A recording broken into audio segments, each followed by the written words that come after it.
हाल ही में राजस्थान के शिक्षा मंत्री मदन दिलावर ने जर्जर स्कूल भवन जो हैं उन पर एक्शन लिया है।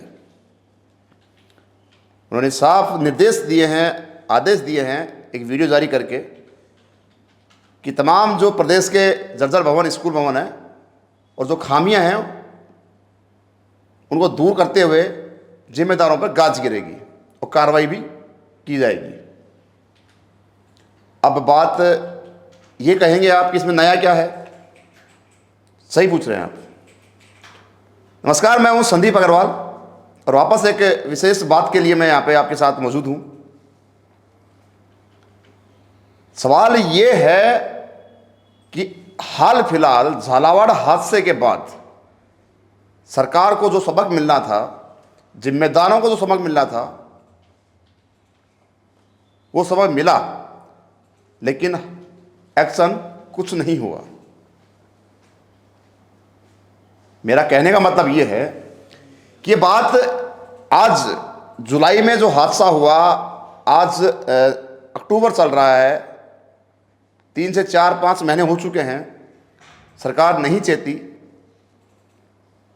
शिक्षा मंत्री जी मदन दिलावर ने हाल फिलहाल एक आदेश दिया है कि जो जर्जर भवन है उनकी कमियां दूर करते हुए जिम्मेदारों पर कार्रवाई की जाएगी। देखो क्या है कि मेरे पास जो जानकारी मिली है, अभी तक माननीय ऊर्जा मंत्री जी हीरालाल जनागर 4-5 विद्यालयों में गए हैं। उसकी रिपोर्ट मैंने भी मंगाई है, जिसमें वो गए हैं सीनियर सेकेंडरी स्कूल दिल्लीपुरा, जो उन्हीं के क्षेत्र का विद्यालय है। एक खरजूना है, ये भी उन्हीं के विद्यालय है, और एक है डूंगरचा, ये संस्कृत विद्यालय है। वहाँ गए हैं, उन्होंने देखा है, कुछ कमियाँ पाई हैं। मैं उनको बधाई देता हूँ, धन्यवाद भी देता हूँ कि उन्होंने ये सब कमियाँ उजागर की है। पर एक जानकारी मैं इतना देना चाह रहा हूँ कि इसमें से जो 3 विद्यालय हैं, इसका निर्माण शिक्षा विभाग ने किया ही नहीं, ये पंचायत समिति ने किया था, और वह भी कांग्रेस के राज में, हमारे राज इस राज में नहीं।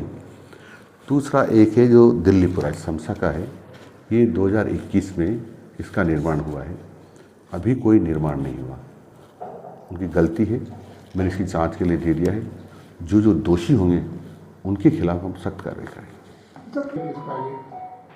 देखो क्या है कि हमारा शिक्षा विभाग का जो हमारी इंजीनियरिंग विंग है, इसमें हमारा कैडर नहीं है। ये हमको पीडब्ल्यूडी से लेना ही पड़ता है। तो हम पीडब्ल्यूडी से आग्रह कर रहे हैं कि हमको पर्याप्त जिनको हम जरूरत है उतने इंजीनियर्स दे रहे हैं, तो फिर कोई दिक्कत नहीं रहेगी, क्योंकि हमारे अधिकांश इंजीनियर्स पीडब्ल्यूडी से ही होते हैं। अब बात ये आती है यहाँ पे कि मंत्री जी पिछले दिनों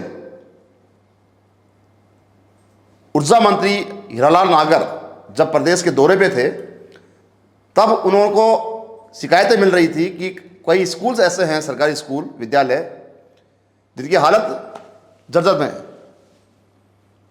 उन्होंने वहाँ का निरीक्षण भी किया और उन्होंने एक स्टेटमेंट भी दिया मीडिया में, कहा कि जिम्मेदारों पर कार्रवाई होगी। मंत्रालय कोई किसी के पास हो सकता है, लेकिन सभी मंत्री एक दूसरे की भागीदारी समझते हुए इस पर फोकस करें।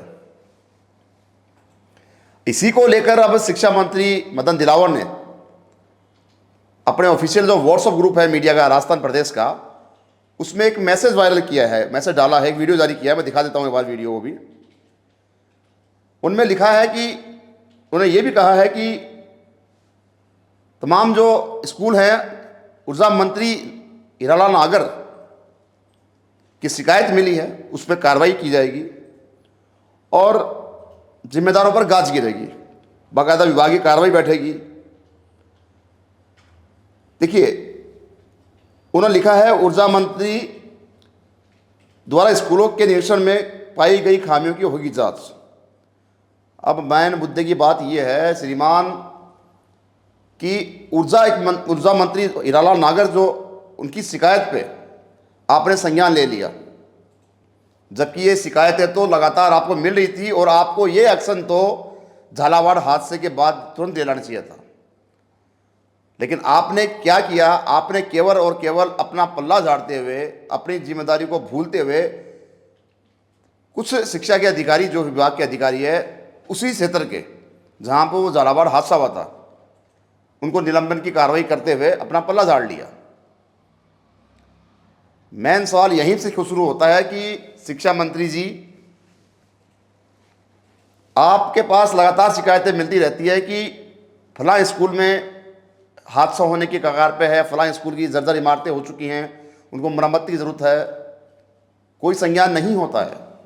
और एक मंत्री, बराबर का मंत्री जब शिकायत करता है, शायद ये बात दब भी जाती, लेकिन उनका स्टेटमेंट जो था वो मीडिया में वायरल हो गया।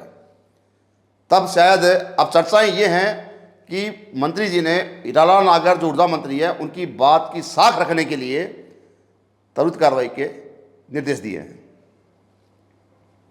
एक बार मैं मंत्री जी, आपको शायद मालूम होगा, लेकिन फिर भी मैं दर्शकों को बता देता हूं एक बार, कि राजस्थान में, राजस्थान प्रदेश में लगभग 63,000 या 64,000 कहें सरकारी विद्यालय संचालित किए जा रहे हैं। और सबसे विडंबना वाली तो बात यह है, दिक्कत वाली, सोचने वाली बात तो यह है कि उनमें से 8,000 स्कूल, विद्यालय भवन जो हैं, उनको मरम्मत की सख्त आवश्यकता है। मैं ये नहीं कह रहा, ये गूगल बोल रहा है। और वहीं पे 86,000 के लगभग ऐसी कुछ कक्षाएं हैं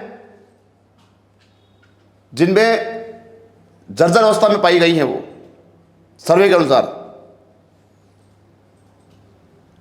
86,934, यानी कि 87,000 मान लिया जाए इसको। और जो टोटल ये कहें कक्षाएं जो संचालित की जा रही है स्कूल, 63,000 स्कूल भवनों में, उनकी अगर संख्या की बात करें, आंकड़ों की बात करें, तो 5,26,000 के लगभग वो स्कूल में कक्षाएं अभी चल रही हैं। उनमें कई लाखों बच्चे पढ़ते भी हैं, शिक्षा भी लेते हैं। अब मैं सीधे सवाल पे आता हूं कि मंत्री जी, ये सिस्टम कब तक चलता रहेगा कि एक आम आदमी शिकायतें करता है, उसकी शिकायत पर कोई कार्रवाई नहीं होती है, फिर हादसा होता है, हादसे के बाद मुआवजे की मांग होती है, धरने प्रदर्शन होते हैं, विरोध प्रदर्शन होते हैं, फिर भी कोई कार्रवाई नहीं होती। लेकिन एक अधिकारी या एक मंत्री अगर हल्का सा भी एक पंच कर दे, ट्वीट कर दे, सोशल मीडिया पर डाल दे अपनी प्रतिक्रिया, तो उस वक्त तुरंत कार्रवाई होती है। ये रवैया क्यों, ऐसा सिस्टम कब तक चेंज होगा? ये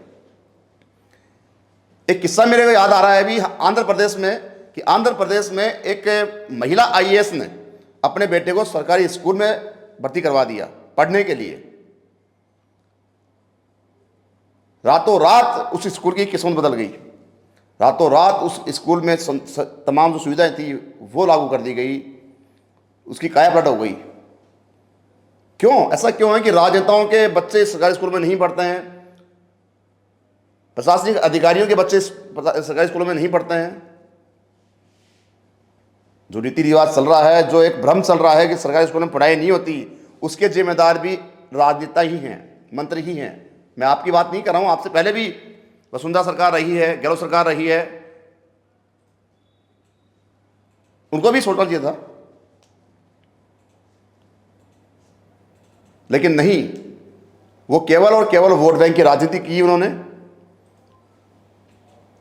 और सिस्टम से रवाना हो गए। अब देखिए, ऊर्जा मंत्री जाते हैं जबकि उनका डिपार्टमेंट नहीं है वो,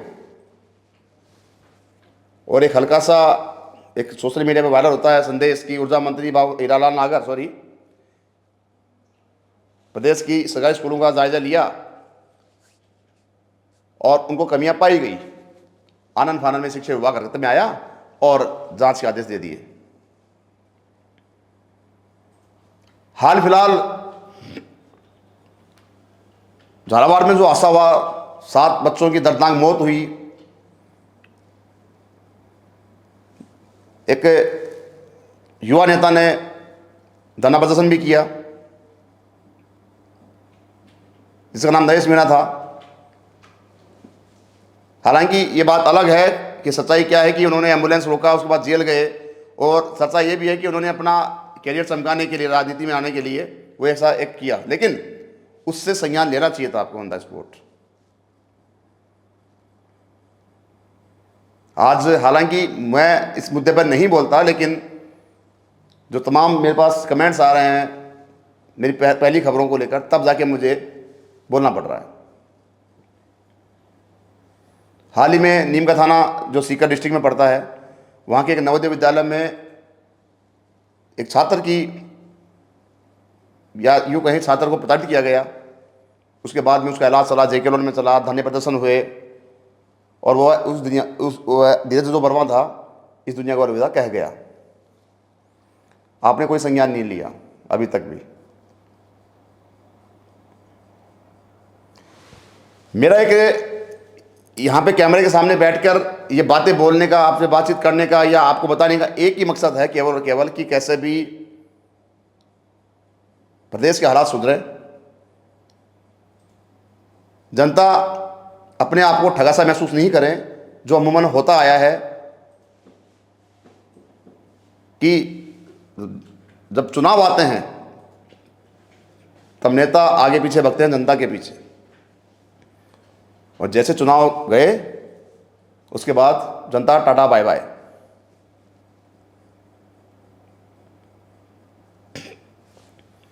सिस्टम इतना सा है मंत्री जी,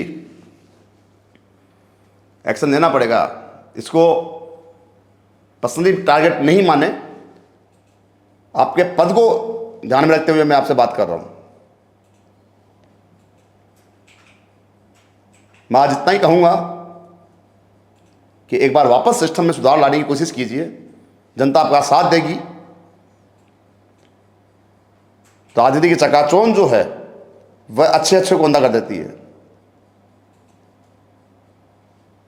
और जनता से अपील करूंगा कि मेरी ये बात जो है, मैं जो कैमरे के सामने यहाँ पे न्यूज रूम से बोलता हूँ आपके सामने, कहाँ तक आपको सही लगती है, कमेंट बॉक्स में एक बार ज़रूर बताइएगा। धन्यवाद।